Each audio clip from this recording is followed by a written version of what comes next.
स्वागत है आपका मेरे चैनल में और आप देख रहे हैं व्योमकेश जी को। आज हम इम्पोर्टेंट डिस्कशन करेंगे कि CC3 का इम्पोर्टेंट ऑब्जेक्टिव जो आपके सामने दिख रहा है आपको। तो इससे पहले ही मैंने वीडियो बनाया हुआ था 10 तक, 1 से 10 तक का ऑब्जेक्टिव मेरा किया हुआ है।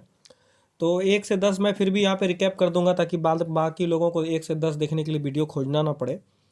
तो यह वीडियो कम से कम 20 मिनट का होगा, तो प्लीज़ आप पूरा वीडियो अच्छे से सुनिए, ठीक है। इससे क्या होता है ना कि आपको डिस्कशन समझ में आएगा, और अगर आप सीधा आंसर चाहते हैं तो फिर कोई फ़ायदा नहीं है। आप यहाँ पर देख लेंगे फिर भी आपको एग्ज़ाम में याद नहीं रहेगा। आप रट्टा मार के भी जाइएगा तो हो सकता है ऑब्जेक्टिव का अगर ऊपर नीचे क्वेश्चन का थोड़ा सा पैटर्न बदलेगा तो हो सकता है आपको समझ में ना आवे। इसीलिए वीडियो को लास्ट तक देखते रहिए। तो चलिए स्टार्ट करते हैं। और अब वीडियो अगर अच्छा लगे तो ज़रूर लाइक शेयर सब्सक्राइब कीजिए। चैनल को सपोर्ट की आवश्यकता है। सब्सक्राइबर हमारे बढ़ेंगे तो पैसा आएगा, वो मेरे लिए इम्पोर्टेंट उतना नहीं है जितना आप लोगों का प्यार मिलता है, और हम लाइव आ सकेंगे ताकि सबों को जो है आराम से क्लासेस करने में प्रॉब्लम हो। तो पहला क्वेश्चन है द फंक्शन y बराबर a+bx+cx² इस टर्म। कहता है ये जो इक्वेशन दिया गया ये इक्वेशन किस प्रकार का है। तो क्यूबिक फंक्शन नहीं है, यह क्वाड्रेटिक फंक्शन है, ठीक है। ये ऑब्जेक्टिव मैंने किया हुआ है पहले से, इसलिए मैं जल्दी जल्दी 1 से 10 तक बताऊंगा, फिर 11 से डिस्कशन अच्छे से होगा। तो इसका आंसर हो गया क्वाड्रेटिक फंक्शन a+bx+cx² का। देन आगे कह रहा है which among the following function is not the polynomial function. Polynomial function इसमें से कौन सा नहीं है। तो y बराबर e⁻x इसमें से पॉलिनोमियल फंक्शन नहीं है। इसके बाद कह रहा है which one among the following is और ट्रांसजेंडर और नॉन अलजेब्रिक फंक्शन। तो इसमें से कौन सा नॉन अलजेब्रिक फंक्शन है। तो यह नॉन अलजेब्रिक फंक्शन, इसमें से सभी नॉन अलजेब्रिक फंक्शन है, मतलब अलजेब्रा का कोई भी पार्ट इसमें यूज नहीं हो रहा है, क्योंकि पहला एक्सपोनेंट है, दूसरा लॉग है, तीसरा ट्रिगोनोमेट्री है। आप कोई भी व्यक्ति ऐसे जो कि हिंदी वाले CC3 वाले हैं, हिंदी में ऑब्जेक्टिव की मांग ना करें तो अच्छा है। ऑब्जेक्टिव आपका हिंदी में एग्ज़ाम में नहीं होगा, इसकी पूर्ति और इसकी जो है जांच हमने की है। और अगर आप बोलेंगे कि नहीं हिंदी में अगर आएगा तो क्या होगा, नहीं आएगा। अगर आप उसकी सच्चाई को देखना चाहते हैं तो यहाँ पर देखिए, ये रहा आपका CC3 का प्रीवियस ईयर का क्वेश्चन है। जॉर्ज बी डेंटजिंग एसोसिएट, देख रहे हैं आप, हिंदी में कहीं लिखा हुआ है? नहीं है लिखा हुआ। देखिए सारा हिंदी में नहीं है, सारा इंग्लिश में है। तो इसीलिए आप हिंदी की मांग नहीं करिए। हिंदी से मांग करने का मतलब है कि आप तब फिर पढ़ना नहीं चाह रहे हैं, सिर्फ डिस्टर्ब करना चाह रहे हैं। Differentiation is always equal to the zero. Differentiation zero कब होता है। तो पावर फंक्शन में नहीं होता है, कांस्टेंट फंक्शन में होता है हमेशा जीरो। हम आपको आंसर सिर्फ बता रहे हैं, ठीक है। एक्सप्लेनेशन इसका बताया हुआ है। द डेरिवेटिव ऑफ dy/dx जब y बराबर x⁻n हो तब क्या होगा। तो nx⁻n-1 होगा। इसके बाद है given the total cost function is इतना। अगर टोटल कॉस्ट फंक्शन इतना दिया हुआ है तो ऐसी परिस्थिति में MC क्या होगा, मार्जिनल कॉस्ट। तो 3q² - 10q + 14 होगा इसका आंसर। Thank you. आगे देखते चलिए। Under the condition of perfect competition, कहता है परफेक्ट कंपटीशन के परिस्थिति में क्या होगा। तो AR बराबर MR बराबर PB होगा, और दोनों का स्लोप भी आपस में इक्वल होता है, इसीलिए आंसर 3 होगा, both A and B। Answer 3 होगा, both A and B।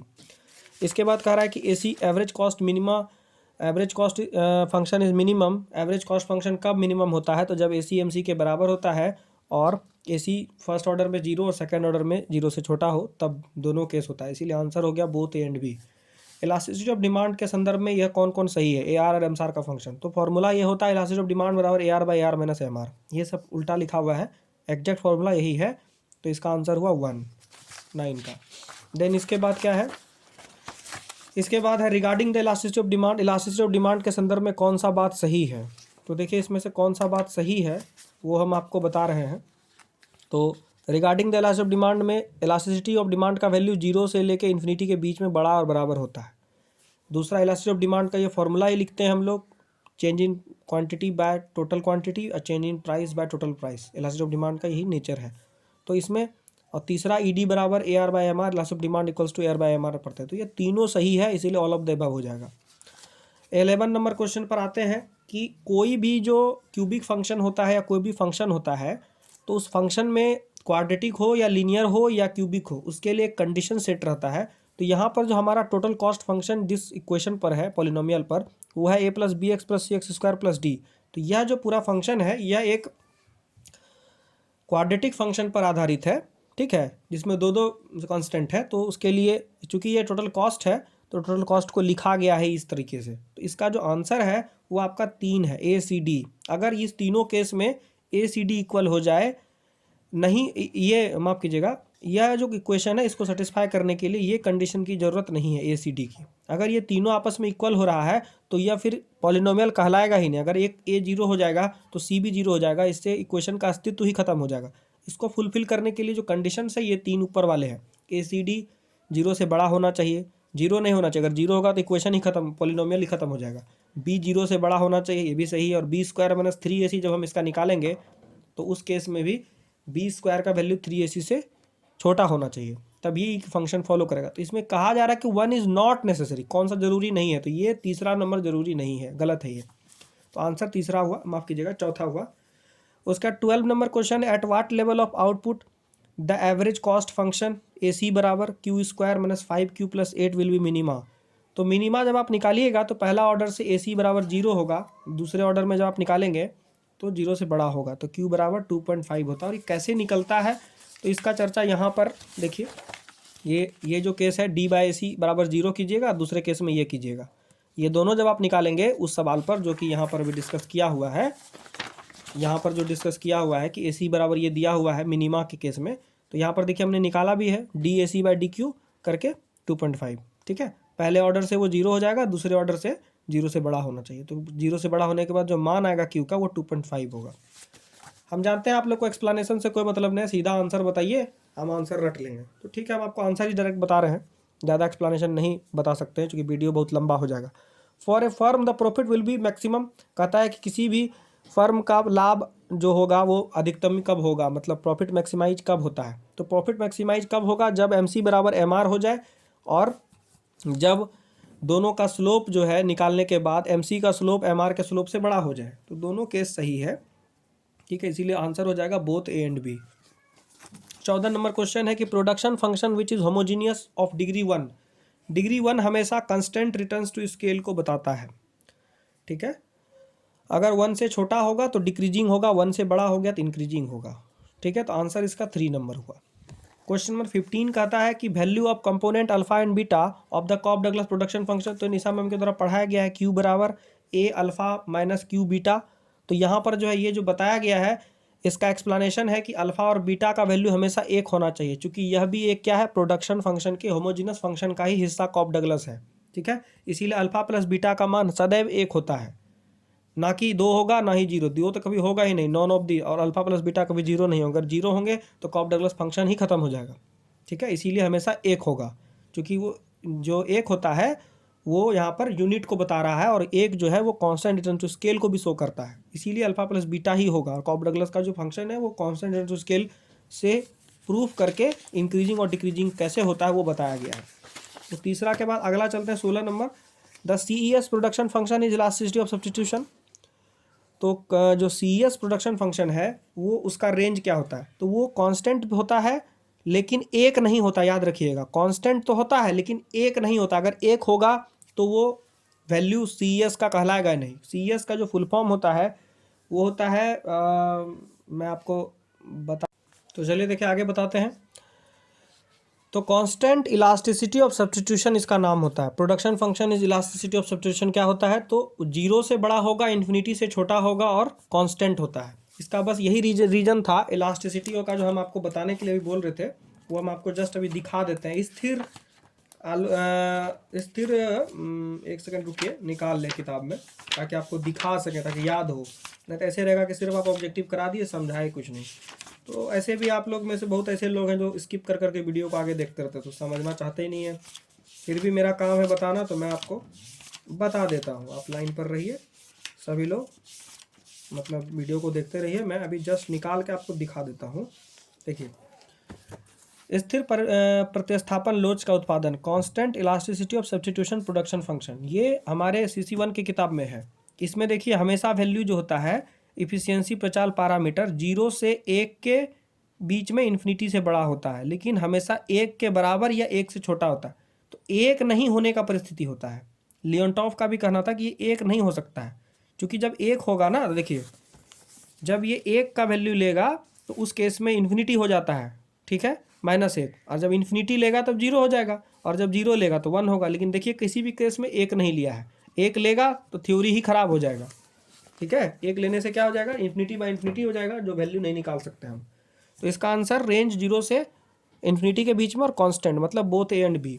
Euler's theorem apply in the condition of, Euler theorem कब अप्लाई होता है? तो इसमें हमने आपको बताया यूलर थ्योरम कहाँ अप्लाई होता है। तो Euler theorem linear homogeneous production function में भी अप्लाई होता है और कांस्टेंट रिटर्न टू स्केल दोनों में होता है, बोथ ए एंड बी। ये हमारे किताब में भी है। क्रॉस पार्शियल डेरिवेटिव किसको कहते हैं? एफ एक्स वाई और एफ वाई एक्स को हम क्रॉस पार्शियल डेरिवेटिव कहते हैं। क्रॉस मतलब क्या होता है कि एक वैल्यू एक एक्स का, एक वैल्यू वाई का, ठीक है। तो उसको लिखा जाता है इसी तरह, ठीक है। तो इसमें एक कंफ्यूजन है आंसर का, तो हम आपको बता रहे हैं कि जब क्रॉस पार्शियल डेरिवेटिव दिखाने के लिए किताब ले रहा था, अगर किताब मिल जाए यहाँ पर सही से तो ठीक है, नहीं तो बता देता हूँ आपको। क्रॉस पार्शियल डेरिवेटिव का जब भी चर्चा किया जाएगा तो वैसे हालात में क्रॉस का मतलब होता है दो अलग अलग चीज़ का वैल्यू को निकालना। तो क्रॉस में एक वैल्यू अगर हम x का ले रहे हैं तो दूसरा वैल्यू हम y का लेंगे, ठीक है। तो दूसरा वैल्यू जब हम y लेंगे, और एक बार सिमिलर भी होता है कि एक प्रोडक्ट के साथ दूसरा प्रोडक्ट सिमिलर भी हो सकता है। तो आंसर जो इसका है, मैं इसीलिए थोड़ा देखने के लिए कॉपी उल्टा रहा था, कि बोथ 1 और 2, मतलब आंसर इसका 3 है। उसके बाद कहता है इफ द फंक्शन z बराबर x³ + 5xy² then value of xy will be. तो xy विल बी का मान 5 होगा। देखिए कैसे निकालते हैं।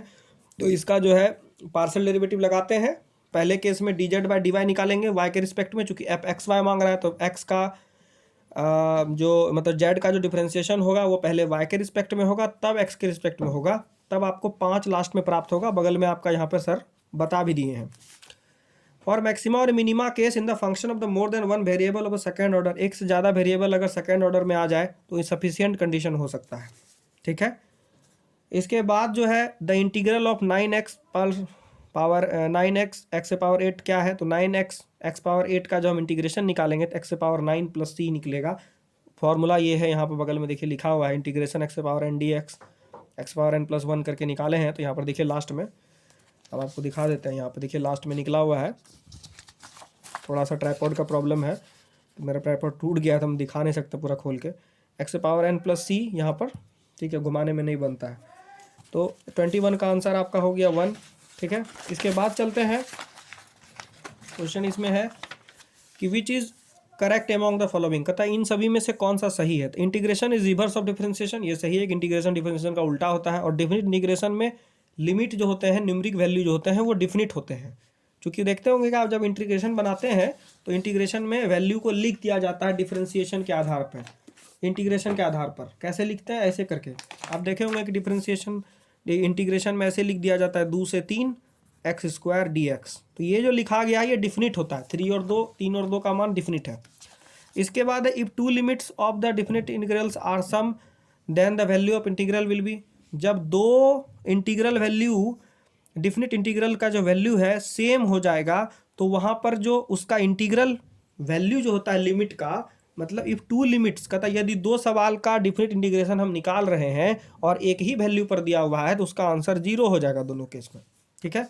उसके बाद कहता था dimension of the matrix which consist of m rows and n columns is written as. कहता है m रो और n कॉलम को कैसे लिखेंगे? तो पहले रो लिखते हैं फिर कॉलम लिखते हैं। आप 12th क्लास में पढ़े होंगे। तो a m × n इसका आंसर हो गया, m × n होता है, याद रखिएगा। 25 क्वेश्चन कह रहा है कि the matrix having the same number of columns and rows is classified. Same number के रो और कॉलम को हम क्या कहते थे? Square matrix. आप जानते हैं कि वर्ग में लंबाई चौड़ाई सब बराबर होती है, तो जब वर्गाकार आव्यूह लिखते हैं ऐसे करके, तो उसका मतलब है कि यहाँ पर 2 को रो तो 2 कॉलम, देखिए 2 रो 2 कॉलम, ये दो कॉलम अलग अलग, ये 2 रो अलग अलग, मतलब रो ऐसे पढ़ेंगे R1 R2 और C1 C2 कॉलम हो गया, ऊपर से नीचे की ओर कॉलम, इधर से उधर रो। तो इसका आंसर स्क्वायर मैट्रिक्स होगा। 26 नंबर का रहा है 2 matrices A and B are multiplied. कहता है यदि 2 मैट्रिक्स को हम मल्टीप्लाई करेंगे आपस में तो क्या होगा? तो 2 मैट्रिसेस को जब हम मल्टीप्लाई करते हैं तो पहला ऑप्शन दिया बोथ मैट्रिसेस आर रेक्टेंगुलर। क्या दोनों मैट्रिसेस को रेक्टेंगुलर होना जरूरी है? कोई ज़रूरी नहीं है। रेक्टेंगुलर हो स्क्वायर हो उससे कोई मतलब नहीं है। इंपॉर्टेंट क्या रखता है? तो रेक्टेंगुलर होना जरूरी नहीं है, तो पहला आंसर नहीं है। दूसरा है both matrices of same order, दोनों का ऑर्डर सेम हो, यह भी जरूरी नहीं है। समझ लिए, ध्यान से समझिएगा क्या बोल रहा हूँ। दोनों का ऑर्डर सेम हो यह भी जरूरी नहीं है, ठीक है। तीसरा कह रहा है कि नंबर ऑफ कॉलम ऑफ ए, कहता है कि पहले मैट्रिसेस का कॉलम क्या दूसरे मैट्रिसेस के रो के बराबर होगा, ये कह रहा है, इसका कहना है। क्या कह रहा है कि पहले मैट्रिसेस का जो रो है दूसरे मैट्रिसेस के कॉलम के बराबर होगा, यही कह रहा है। नहीं, अगर number of column of A is equal to column of B है तो दोनों केस में दोनों का कॉलम इक्वल होगा, ऐसा जरूरी नहीं है। Number of rows of A और number of column of B, यह भी गलत है। इसमें चारों ऑप्शन गलत है, ठीक है। अब बोलिएगा कि आंसर क्या होगा, तो आंसर देखिए सही क्या होता है कि number of column of A is equal to the row of B होना चाहिए। तो यहाँ पर जो कॉलम है ना वो रो है, समझ गए। यहाँ पर कॉलम नहीं होकर के रो होगा, वो मिस्टेक लिखा गया था, हमने सर को फ़ोन किया था, सर बोले थे वो गलती से यहाँ पर कॉलम लिखा है, यहाँ पर रो कर लीजिएगा। आप रो करके समझिएगा कि दो मैट्रिसेस का मल्टीप्लिकेशन तब होता है जब पहले का कॉलम दूसरे के रो के बराबर हो जाए, वैल्यू बराबर हो जाए, ठीक है। तो आपका इससे अच्छा 26 नंबर भी आपका क्लियर हो गया।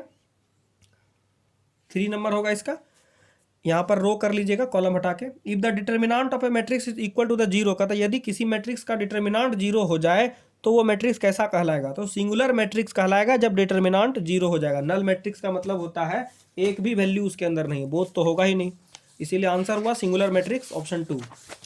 इसके आगे चलेंगे, फॉर एनी सिंगुलर मैट्रिक्स, कहता है कोई भी नॉन सिंगुलर मैट्रिक्स क्या होता है, तो अगर उसका हम इन्वर्स निकालेंगे तो वो हो जाएगा किसके equal, 1 bye determinant of A और एडजेसेंट ऑफ ए के मल्टीपल के बराबर हो जाता है। यही इसका आंसर है 28 का 3।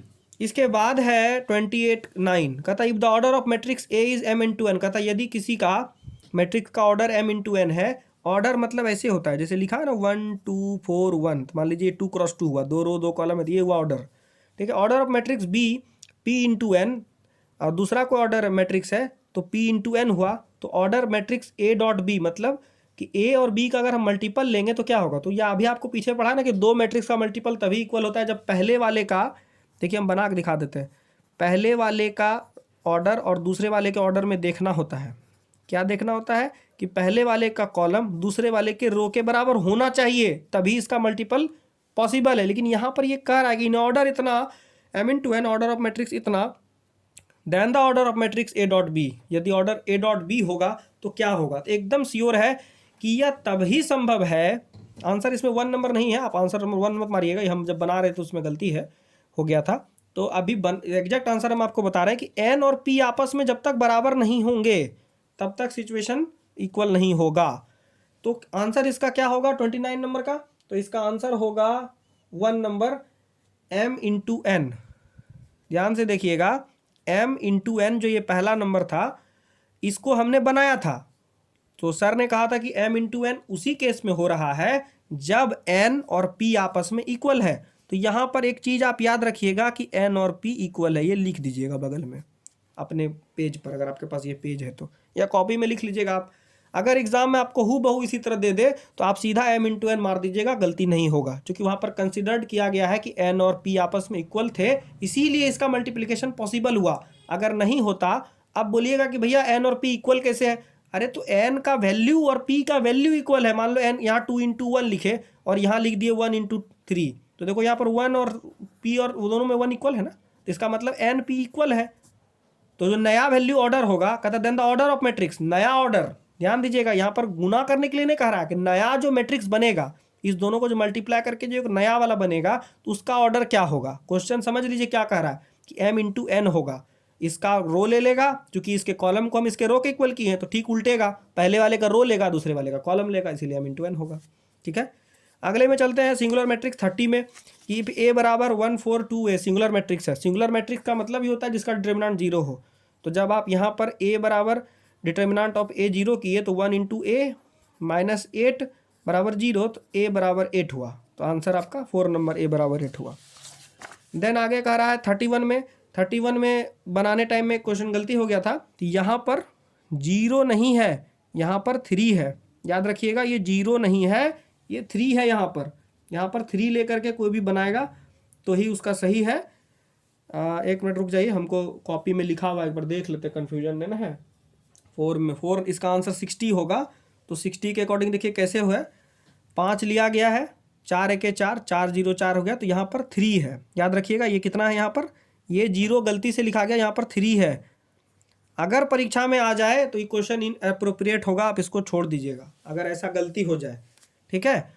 तो डिटर्मिनेंट निकालने के लिए आप डिटर्मिनेंट 12th क्लास में जानते होंगे कि इस कॉलम को लेंगे तो ये और ये खत्म हो जाएगा, इसको इससे मल्टीप्लाई करेंगे, फिर इसको इससे मल्टीप्लाई करेंगे, फिर यहाँ पे लिखेंगे, लिखे हैं देखिए 4 3 12 1 0 0।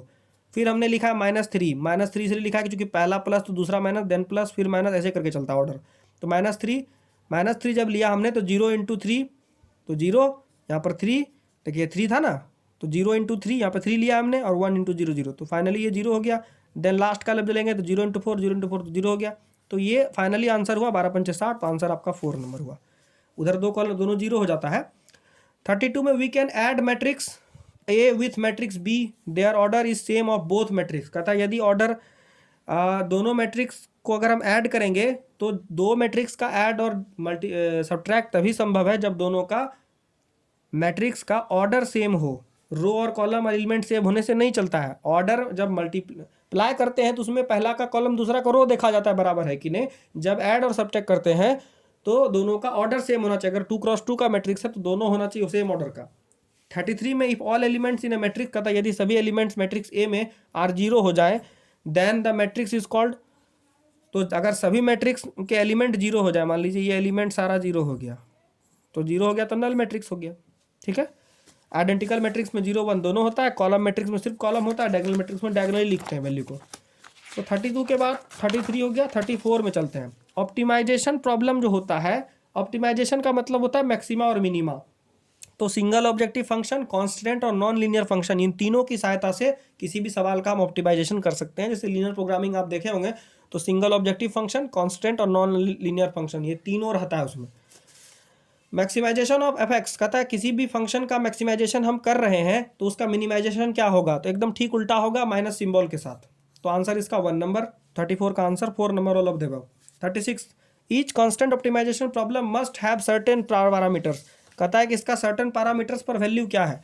तो सर्टेन पैरामीटर्स ऑप्टिमाइजेशन की जब बात कर रहे हैं, वो भी कांस्टेंट ऑप्टिमाइजेशन की बात कर रहे हैं, तो ये हमेशा डिज़ाइन वेरिएबल पर डिपेंड करता है। डिज़ाइन वेरिएबल मतलब सवाल के ढंग पर निर्भर करता है कि वह ऑप्टिमाइजेशन किस प्रकार से होगा, ना कि डमी पर या लीनियर पर। जरूरी नहीं कि सवाल लीनियर भी हो, आपको मिक्स्ड प्रॉब्लम आ जाएगा यूटिलिटी फंक्शन का, तो उस केस में डिज़ाइन वेरिएबल ही इंपॉर्टेंस रखता है। तो आंसर 3 हो गया उसका। Feasible region is the set of A point, क्या फिजिबल रीजन उसको कहते हैं जहाँ पर ऑब्जेक्टिव फंक्शन सेटिस्फाई होता है, जो गिवन कॉन्स्टेंट्स के सहायता से देखा जाता है। तो आंसर 1 और 2 दोनों हुआ। 38 में है मैक्सिमाइज जेड बराबर 3x + 4y। अगर हम मैक्सिमा निकालेंगे जेड का 3x + 4y में, तो सबसे ज़्यादा वैल्यू x + y, ठीक है, <4 जो लिखा हुआ है इसमें किसका होगा। तो जब आप देखिए अगर नहीं आता है एक एक करके जब आप इस इक्वेशन में रखिएगा इस वैल्यू को, तो मैक्सिमा किस पॉइंट पर सबसे ज़्यादा हुआ, तो 16 पर हुआ। आप बोलेंगे 19 नहीं है, नहीं, क्योंकि 0 4 इसको सेटिस्फाई कर रहा है, इस इक्वेशन के अकॉर्डिंग इसको सेटिस्फाई करना है ना। तो जहाँ पर आप जब x को 0 करेंगे तो y 4 हो जाएगा। तो देखिए 0 4 किया है ना, ध्यान दीजिए 0 4 किया है, यहाँ पे लिख दिया है 0 4, और 0 4 इसका इक्वेशन भी का पॉइंट है। तो इस पर जब ये 0 4 को जब हम यहाँ जेड में रखेंगे तो 16 आंसर आएगा। आप 4 0 निकालेंगे तो 4 0 का कोई ऑप्शन ही नहीं है, इसीलिए 0 4 लिए है, समझे। क्योंकि आप बोलेंगे ना कि सर आप x 0 लिए तो y 0 करके देख सकते थे, तो आंसर में ऑप्शन होगा तब ना आप करिएगा। इसीलिए 0 4 वाला अवेलेबल है और उसको उसमें रखते हैं तो सेटिस्फाई कर रहा है। बाकियों को भी आप जब रख के देखेंगे तो आपको पता चलेगा कि सही नहीं है, क्योंकि देखिए ये ऑप्शन होगा नहीं, 1 और 4 यहाँ पर पूरेगा नहीं, 1 और 5 भी पूरेगा नहीं, तो ये तीनों ऑप्शन तो ऐसे छूट गया, यही वाला ना है एक ठो। The objective of the linear program for an objective function is, क्या ऑब्जेक्टिव जो होता है लीनियर प्रोग्रामिंग का, वो हमेशा मैक्सिमाइजेशन और मिनिमाइजेशन पर निर्भर करता है। याद रखिएगा किस पर निर्भर करता है, मैक्सिमाइजेशन और मिनिमाइजेशन पर। हम सवाल में जो लीनियर प्रोग्रामिंग होता है उसमें दो एक ही चीज़ निकालते हैं, या तो मैक्सिमा निकालते हैं या तो मिनिमा निकालते हैं, उसी पर सवाल का आंसर भी टिका रहता है। इसके आगे है every linear programming LPP is associated with another. जब लीनियर प्रोग्रामिंग में एलपीपी एक दूसरे से जोड़ दें तो डुअल कहलाता है। डुअल और प्राइमल हम लोग पार्ट 3 में पढ़े थे, आपके एमई पीजी वाले क्लास के सिलेबस में भी है, लेकिन पढ़ाया नहीं गया लॉकडाउन के चलते। लेकिन सर बोल दिए थे कि ऑब्जेक्टिव्स याद कर लीजिएगा, यही सब इंपॉर्टेंट है। कहता है किसी ड्यूल का ड्यूल निकालेंगे तो क्या होगा, प्राइमल होगा। और देखिए समय नहीं है ड्यूल प्राइमल उतना बोलेंगे, क्योंकि वीडियो बहुत लंबा हो रहा है, 24 मिनट हो गया है, ठीक है। तो आंसर इसका क्या हो गया, ड्यूल का ड्यूल क्या होता है, प्राइमल। तो इसका नंबर 4 का 1 हो गया, माफ़ कीजिएगा 41 का 2 हो गया। The technique of the linear programming is invented by, याद रखिएगा, डेवलप्ड बाय जब होगा तो नाम चेंज होगा, इन्वेंटेड बाय होगा तो सीबी कैंट्रोबिच या एलवी कैंट्रोबिच, ठीक है। लेकिन अगर डेवलप्ड बाय होगा तो जॉर्ज बी डेंटजिंग और डब्ल्यू लिएंटॉप इनपुट आउटपुट को खोजे थे, ठीक है। तो आंसर इसका सीबी कैंट्रोबिच, 42 का 3 और 41 का 2।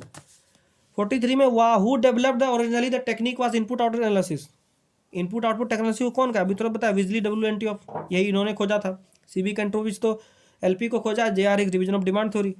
If exogenous sector, exogenous sector क्या है, जो कि जो लोग इनपुट आउटपुट मॉडल इंग्लिश में बनाएंगे उनको पता है एक्सोजीनियस सेक्टर। एक्सोजीनियस एक सेक्टर होता है जो कि खुले तरीके से इनपुट आउटपुट मॉडल पर जो है लेबर और इकोनॉमिक में जो है लीकेज को पकड़ने के लिए किया जाता होगा, तो उसमें ओपन मॉडल पर ही सेट होता है यह, ठीक है। तो इसका एक्सोजीनियस सेक्टर हमेशा ओपन मॉडल पर होता है। ओपन मॉडल मतलब ऐसी अर्थव्यवस्था जिसमें बहुत सारा जो क्षेत्र है जोड़ सकते हैं। लेकिन क्लोज्ड मॉडल क्या है, जो हम 4 मॉडल पढ़े वो क्लोज्ड मॉडल है, क्लोज हो जाता है मॉडल, आप ध्यान दीजिएगा। 1 2 3 4 इकोनॉमी का जो 2 सेक्टर 3 सेक्टर 4 सेक्टर है वो क्लोज मॉडल है। लेकिन इसके बाद भी अगर कोई जुड़ना चाहेगा तो क्या होगा, जब सेक्टर क्लोज हो गया तो कोई जुड़ नहीं सकता। इसीलिए ओपन मॉडल क्या होता है, एक्सोजीनियस सेक्टर को बताता है कि कितना भी सेक्टर जोड़ेंगे जुड़ते चलेगा। 45 if input output model containing house hold sector, कहता है कि इनपुट आउटपुट मॉडल कंटेन करेंगे हाउस होल्ड सेक्टर में। कब हाउस होल्ड सेक्टर जब होगा तो क्लोज्ड होता है, क्योंकि हाउस होल्ड सेक्टर से हम फैक्टर्स को एक बार ले लिए तो फैक्टर पेमेंट जाने के बाद वहां से कोई मतलब नहीं है। मतलब मजदूर कारीगर लोग आएंगे हाउस होल्ड सेक्टर से हमारे पास और मॉडल को कंप्लीट करेंगे, इसीलिए वो क्लोज मॉडल होता है। किसी भी कंपनी में आदमी लेबर जो जाता है तो कंपनी से जब घर जाता है तो कंपनी की ज़रूरतें पूरी हो जाती है और वो अपना प्रोडक्शन शुरू कर देता है, इसीलिए वो क्लोज्ड मॉडल का पार्ट है। इनपुट आउटपुट पढ़िएगा तो उसमें सब है। If an open model input output analysis, कहता है ओपन मॉडल में जब इनपुट आउटपुट एनालिसिस करते हैं तो उस केस में कॉलम जो होता है मैट्रिक्स का वो किस तरह का होता है, तो इस तरह से होता है, n बराबर i का मान 1 होता है और जो डायरेक्ट हम वैल्यू निकालते हैं इसका समेशन मतलब सिग्मा लेके तो वो 0 होना चाहिए। 0 होगा तभी वो ओपन मॉडल है। अगर 0 नहीं आया, ये 1 हो गया या 0 से बड़ा घट छोटा हो रहा है तो क्लोज मॉडल का पार्ट होने लगता है, ठीक है। 0 मॉडल यही बताता है कि कितना भी हम परिस्थिति को सेक्टर्स को जोड़ ले हमारा प्रोडक्शन भी उसी तरफ से चेंज होते जाएगा। अगर 1 आ जाएगा तो इसका मतलब क्लोज हो गया है, रिजल्ट आ रहा है। Value of A primary input, इसका आंसर हो गया आपका 2। The value of primary output needed the production unit, जेथ कमोडिटी, जेथ कमोडिटी हमेशा 1 में पूरे मॉडल को हम घटा देंगे तो जेथ कमोडिटी निकलेगा। अब जेथ कमोडिटी आपको समझाने के लिए हमारे पास परिस्थिति अभी नहीं है, क्योंकि इनपुट आउटपुट आप पूरा अगर किताब से पढ़ेंगे तो आपको ये समझ में आ जाएगा। इन गेम थ्योरी, कहता है गेम थ्योरी में क्या होता है, तो गेम थ्योरी में एक फर्म जब दूसरे फर्म से लाभ लेने के लिए आगे बढ़ती है तो पहला फर्म को अगर यदि लाभ हो जाएगा तो दूसरा फर्म को लॉस होता है, इसको कहते हैं जीरो सम गेम, ठीक है। आप ऑब्जेक्टिव याद कर लीजिए, सर गेम थ्योरी पढ़ाया नहीं गया क्लास में लॉकडाउन के चलते, आपको सीधा आंसर बता रहे हैं, आप आंसर दिमाग में रखेंगे, जो हमारे पास भी गेम थ्योरी का नॉलेज नहीं है, सॉरी। तो इसका आंसर हो गया जीरो सम गेम। और 49 में भी गेम थ्योरी से ही रिलेटेड है कि नॉन जीरो सम जब होगा तो प्रिजनर्स डालिमा होता है। प्रिजनर्स डालिमा वही इसी तरह होता है जैसे हमारा एजवर्ड मॉडल में था ना, कि पहला वाला प्रोड्यूसर सोचता है कि दूसरा वाला का दाम कम कर रहा है, दूसरा वाला सोचता है कि पहला वाला दाम कर रहा है, तो डालिमा में रहता है दोनों, ठीक है। Which one of the following is a part of every game theory model, कहता है हर एक गेम थ्योरी मॉडल का कौन सा पार्ट इसमें है, प्लेयर, पे ऑफ और प्रोबेबिलिटीज, ये होंगे या नहीं होंगे ये क्लियर नहीं है, लेकिन स्ट्रैटेजी हर एक गेम में होता है। किसी भी गेम को आप नॉर्मल लाइफ में भी देखिए, कोई भी गेम आप खेलते हैं क्रिकेट ये वो, तो वो गेम जो है थ्योरी यहाँ वाले थ्योरी से अलग है। यहाँ पर गेम थ्योरी मॉडल है जो कि इकोनॉमिक्स में है, वो क्रिकेट और IPL नहीं है। लेकिन आप नॉर्मल सोचिए कि कोई भी खेल आप खेलते हैं तो हर एक खेल का एक तरीका है, स्ट्रैटेजी है खेलने का, इसीलिए स्ट्रैटेजी सब में होगा। प्रोबेबिलिटी, पे ऑफ और प्लेयर्स होंगे कि नहीं होंगे इसका नहीं पता। अगर लूडो खेलते हैं तो लूडो की एक स्ट्रैटेजी है, जो भी खेलेगा उस स्ट्रैटेजी को लेके चलेगा कि भाई 6 लाने से गोटी घर से बाहर निकलता है, गोटी आ जाएगा तो कट जाएगा, ऐसा होता है ना। होम में लास्ट में आपको लाना है गोटी को, जो कंडीशन है तो वो सब के लिए प्लेयर हुआ तो माने वो कंडीशन लगा हुआ है। तो इस तरह से 50 ऑब्जेक्ट है वो कंप्लीट हो गया। वीडियो देखने के लिए धन्यवाद। अगर आपके पास यह PDF नहीं होगा तो आप हमको व्हाट्सअप कर लीजिएगा, नंबर सबों के पास है 9709686420। और प्लीज़ अनावश्यक कॉल मत करिए कोई।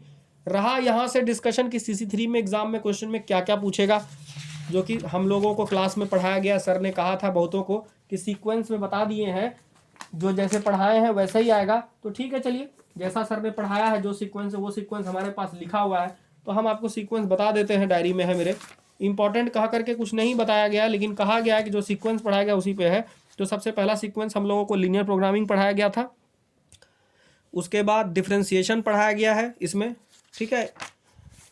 नहीं तो ऐसा करते हैं, हम आपको सिलेबस से बता देते हैं डायरेक्ट, सीक्वेंस का अच्छा है सिलेबस, सिलेबस पे देख लीजिएगा, सबों को संतुष्टि मिल जाएगी। CC3 का जो आपका यहाँ पर इंपॉर्टेंट क्वेश्चन, तो सबसे पहले इसमें इंपॉर्टेंट फंक्शन है, ठीक है।